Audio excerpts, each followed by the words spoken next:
Hola, ¿cómo están?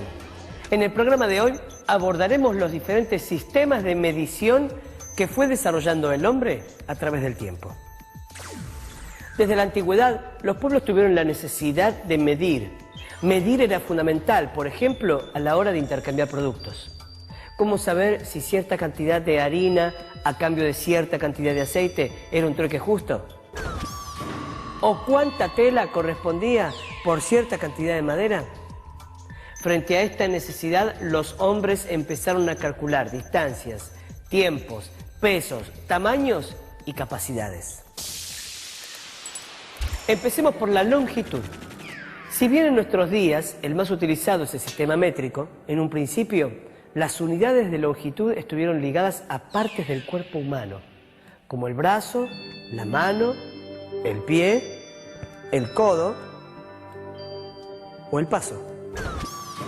Los egipcios, por ejemplo, usaban el codo, que era equivalente a la longitud que va desde el codo al extremo del dedo mayor. Los romanos usaban el pie, medida que correspondía a la distancia que había del talón al dedo pulgar.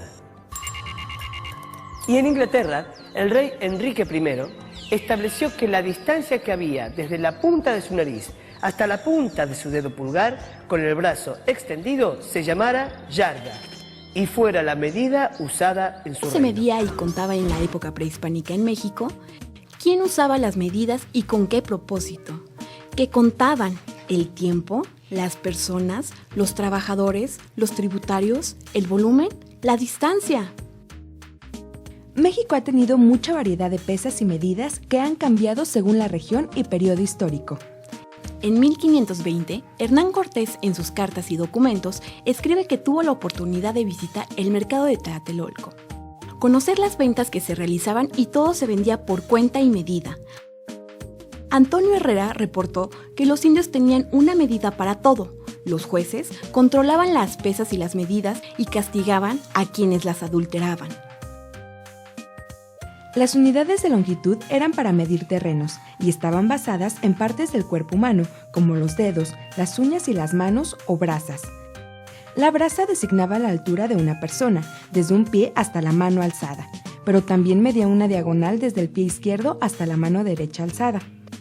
Después de la conquista, los españoles impusieron las medidas provenientes de Andalucía y Castilla. Ellos utilizaban brazos, codos y palmos como sistema métrico, es decir, como unidades basados en medición de metros, kilos, kilómetros, litros, segundos, entre otros. Calculín, ¿sabes cómo hacían los antiguos para medir las longitudes? Y, como diría Trajano, con lo que tenían a mano. En el antiguo Egipto y en la Mesopotamia asiática nacieron las primeras medidas de longitud, tales como el pie, el palmo, el codo, la pulgada, la braza y la vara.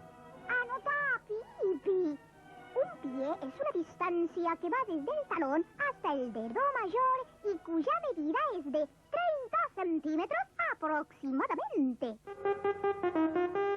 Así pues, para medir una distancia corta, se ponía un pie a continuación de otro y se iban contando cuántos pies tenía el ancho de una calle o la distancia entre dos casas.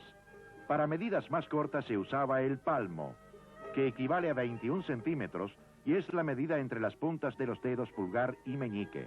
Además, utilizaban la vara, que equivale a 83 centímetros y que aproximadamente son 3 pies o 4 palmos.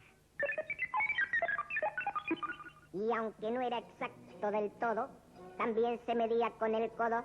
Este era la longitud desde el codo hasta la extremidad de la mano. Otras medidas eran la pulgada, aproximadamente 2 centímetros y medio, y la braza, o sea, la distancia entre los dedos pulgares de un hombre con los brazos extendidos.